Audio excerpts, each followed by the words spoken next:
আসসালামু আলাইকুম রহমতুল্লাহ। হযরত, আমার একটি প্রশ্ন, আমি জানতে চাচ্ছিলাম মহিলাদের কতটুকু পর্দা ফরজ।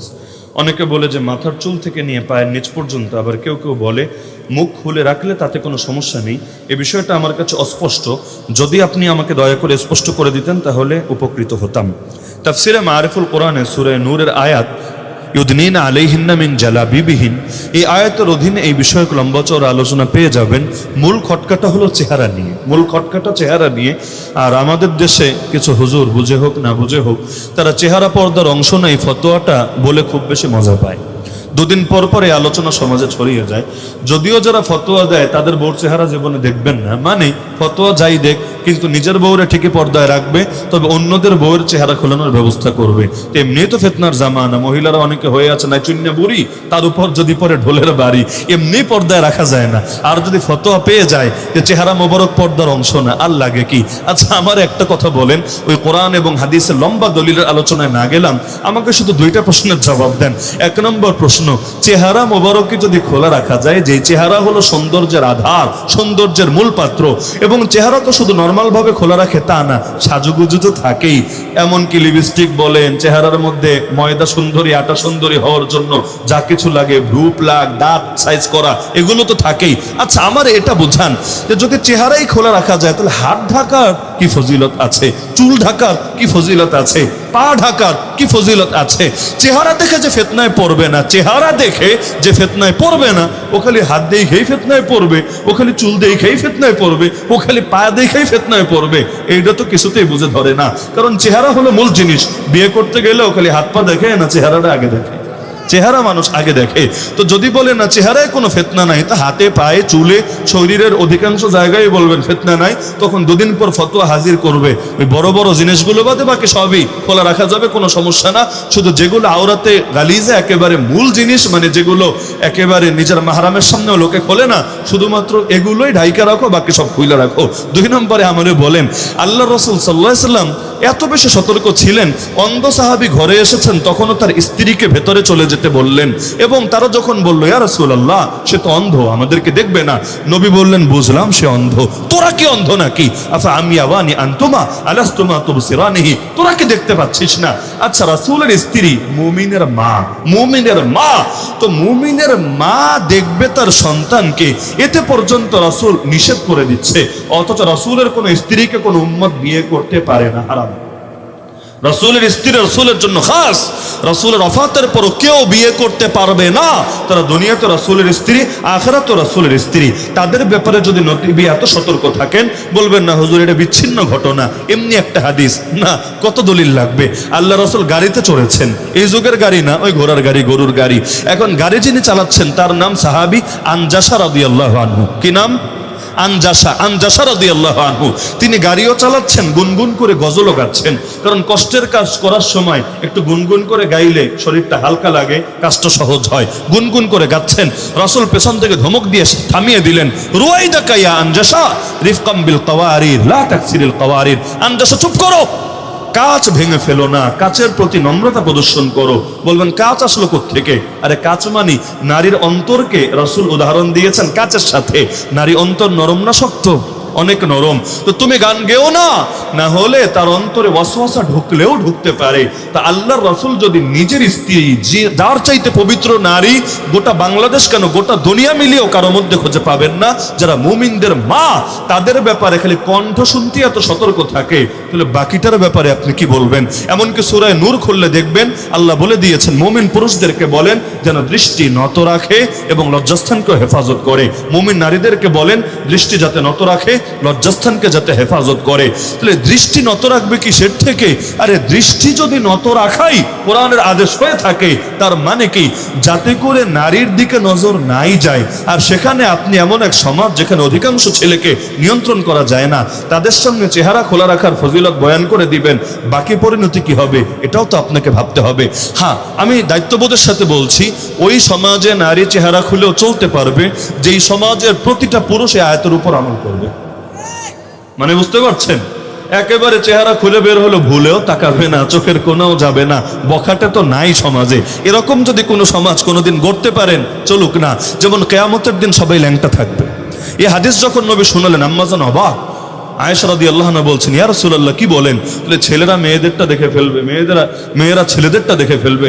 রাসূল বললেন, না রে আয়েশা, পরিস্থিতি এতটা ভয়ঙ্কর হবে, মানুষ তো নিজের কথাই ভুলে যাবে, অন্যের কথা পরে ইয়া নাফসি ইয়া নাফসি ইয়া নাফসি করতে থাকবে। তাহলে ওই রকম সমাজ যদি করতে পারেন, তখন বয়ান দিতে আইসেন যেই সমাজে 9 বছরের মেয়েও ধর্ষিতা হয়। 2-3 দিন আগের কথা, র‍্যাব সদস্য পর্যন্ত এটার বর্ণনা দিতে গিয়ে চোখের পানি ধরে রাখতে পারেনি, কেঁদে ফেলেছে। রাখেন 9 বছর, 90 বছরের বুড়িও বাংলাদেশে ধর্ষিতা হয়েছে, 3 বছরের মেয়েও বাংলাদেশে ধর্ষিতা হয়েছে। ব্লেড দিয়ে লজ্জাস্থান কেটে পর্যন্ত তার সাথে ধর্ষণের কাজ করেছে। এমনকি এমন এক দেশে থাকি, পত্রিকা এগুলো দেখা লাগে, ভাইয়ের হাতে বোন ধর্ষিতা, বাবার হাতে মেয়ে ধর্ষিতা, আরে আপন জনের হাতে, মামা চাচার হাতে মেয়ে ধর্ষিতা। তো যেই সমাজ এতটা নিকৃষ্ট হয়ে গিয়েছে, ওই সমাজে তো সতর্কতা আগের চাইতে বেশি ধারণ করার প্রয়োজন পড়েছে। যেখানে মসজিদে নামাজ পড়ার চাইতে নারীদের জন্য আমরা বলি ঘরে নামাজ পড়ো, এতেই সওয়াব বেশি পাবা। এবং সবাই একমত মসজিদে এসে যদি মসজিদে যেখানে আলাদা স্পেস আছে, মনে করেন কোনো জরুরতে এসেছে, ওখানে নামাজ পড়ার চাইতে নারী যদি তার ঘরে নামাজ পড়ে, সওয়াব কম হবে না বেশি হবে? অবশ্যই বেশি হবে, কারণ নারীর জন্য পর্দা সবচাইতে গুরুত্বপূর্ণ। যদি তার অন্য কাজ করতে গেলে পর্দা খুয়ানো লাগে, ওই কাজ বাদ দিবে। অনেকে এসে পরামর্শ চায়, হুজুর আমার বোন মেডিকেলে পড়বে, কিন্তু মেডিকেলে পড়তে গেলে অনেক ক্ষেত্রে পর্দা তার লঙ্ঘন করা লাগে। কোন কোন ক্ষেত্রে লাগে এটা জেনারেল লাইনের স্টুডেন্ট যারা আছেন সকলের জানা আছে। অনেক ক্ষেত্রে দেখা যায় নাইট ডিউটি পড়েছে, সারা রাত তাকে ইন্টার্নি করার জন্য কাটিয়ে দিতে হবে, একজন ছেলে থাকবে একজন মেয়ে থাকবে, এভাবে ডিউটি পালন করতে হবে। তো জিজ্ঞাসা করে কি করব, ডাক্তারেরও তো দরকার আছে। ডাক্তার যদি মেয়েদের মধ্যে না হয়, তাহলে আপনারা বিপদে পড়লে, আপনাদের ফ্যামিলির নারীরা বিপদে পড়লেই কে তার সাহায্যে এগিয়ে আসবে? আমি এক বাক্যে বলি, মহিলা ডাক্তারের অভাব নাই সমাজে, অভাব পড়বেও না। কারণ সব মহিলারা যে পাক্কা দিনদার বিষয়টা এমন না। আর এই দেশের মধ্যে সেকুলার বহুত আছে, বদ্দিন বহুত আছে, কাফের মুশরিকও বহুত আছে। তো মহিলা ডাক্তার যদি কোনোদিন পুরো শূন্য হয় আর ওদের মধ্যে কেউ পড়াশোনা না করে, তখন টেনশন কইরো, এর আগে টেনশন করা লাগবে না। ফরজ আগে, নফল পরে। এখন পাগড়ি বাঁধার ফজিলত শুনলেন, লুঙ্গি পরার ফজিলত বয়ান করতে আমার মনে নাই, এই জন্য আপনি লুঙ্গিটা খুইলা মাথায় বাইদা ভাবলেন জামানার হাসান বসরি হয়ে গেছি। এর চাইতে হাস্যকর বিষয় কি হবে? আপনি আরেকজনের খেদমত করে সুন্নত মুস্তাহাব জিন্দা করবেন আর নিজের ফরজ করে জাহান্নাম কামাবেন, তাহলে কি অর্জন হলো আর কি আপনার লসটা হলো? এজন্য পর্দা সবার আগে, মনে থাকবে তো ইনশাআল্লাহ। আর এই চেহারাটাই মূল ফিতনার কারণ। এই যে ইফটিজিং এর শিকার হয় না, আচ্ছা ইফটিজিং যারা করে চেহারা দেখে করে না হাত পা দেখে করে? চেহারা, এই চেহারাটাই সব অনিষ্টের মূল। এজন্য তো আমরা নারীদেরকে এটাও বলে দিই, খবরদার চেহারা দূরের কথা, হিজাব নেকাব পইরা খালি চোখ খুঁড়াও, ফেসবুকে ছাইরো না। কেউ আছে চোখ ছাড়বে ফেসবুকে, হাত ছাড়বে ইনস্টাগ্রামে, হোয়াটসঅ্যাপের মধ্যে দিবে তার পা মোবারকটা, চুলটা দিবে গিয়ে আরেকটা প্ল্যাটফর্মে, ব্যাস সবগুলো সামনে রাখালে আপনি মোটামুটি আইডিয়া করে নিতে পারবেন হালত কি আছে। নাউজুবিল্লাহ, এমন কোনো কিছু যেখানে কণ্ঠ শুনলেই ফিতনা আছে। কোরআনে আল্লাহ ডেকে ডেকে বলছেন নবীর স্ত্রীদেরকে, সফট ভয়েসে কথা বলবা না পরপুরুষের সাথে। সফট ভয়েস বুঝেন তো? নারীদের কণ্ঠ তো এমনিই কোমল, সফট ভয়েসে পরপুরুষের সাথে কথা বলবা না, তাহলে কি হবে? ফায়াতমা আল্লাযী ফি কলবিহি মারাদ, যাদের অন্তরে শাহওয়াত আছে ওদের ভেতরে গুনাহের খেয়াল চলে আসবে। তো নবীর স্ত্রীদের জন্য সফট ভয়েসে কথা বলেই যদি নিষেধ থাকে, সেখানে চেহারা দেখানোর বিধান কি হবে? আচ্ছা দেবরকে মরণ, এটা বলারই বা কি অর্থ? দেবরের থেকে যদি নিজের আড়াল রাখা লাগে, সেখানে চিনি না জানি না একজনের সঙ্গে চেহারা খুলে দেব, সে কোন নজরে তাকাবে এটাও তো আপনি জানেন না। আপনার এই চেহারা দেখে কত খারাপ ফিল নিচ্ছে এবং কত খারাপ চিন্তা ভাবনা করছে, এটাও তো আপনি কল্পনা করতে পারেন না। সুতরাং ফতোয়া খালি শিখলেই হয় না, কোন প্রেক্ষাপটে কি বলতে হয় কমন সেন্সও থাকা লাগে। তো শুধু ইখতিলাফের অজুহাত দিয়েন না, হুজুর অমুক অমুক কিতাবে তো এই বিষয়ে ইখতিলাফ আছে, না রে পাগলা, এটা শর্ত বর্ণনা করা আছে। যে কয়েকজন হাতে গোনা ব্যক্তি, যে কয়েকজন হাতে গোনা আলেম পূর্ব যুগেও বলেছে যে নারীদের চেহারা পর্দার অংশ না, তারা অনেকগুলো শর্ত লাগিয়েছে।